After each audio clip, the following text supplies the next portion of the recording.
let's talk about some tips for effectively planning projects. I know the number one thing, Kimberly, since you and I have done a lot of projects together, we're very much doing Agile project management. So the number one thing we're going to stress is that you have to have a team that's working within a cadence. So talk about that a little bit of why that's such an important tip, and maybe some more details of that. Well, so there's two aspects of cadence for your project, right? There's your project deliverables cadence. So your delivery team, your engineers, your UX people, your delivery manager, whatever you're calling your folks, your scrum master on the team, should be having a consistent cadence throughout the life of the project that allows them to be able to plan and deliver, right? So the more consistent your cadence is, the more you understand what you're capable of delivering on each cycle during each sprint, and that allows you to be able to more effectively plan and forecast moving forward.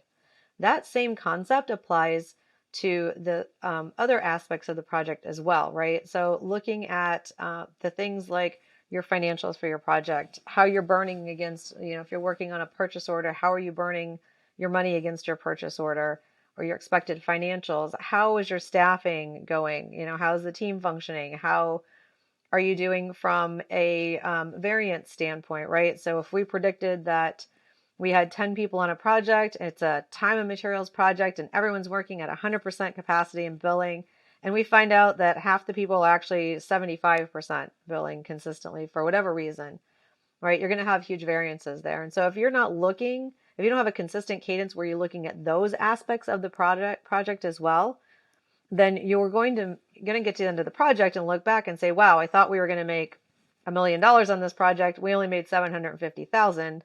That's not good, right? So if you're doing an ongoing regular cadence and you're checking in on those things, it's the same idea as when you're checking on your project deliverables.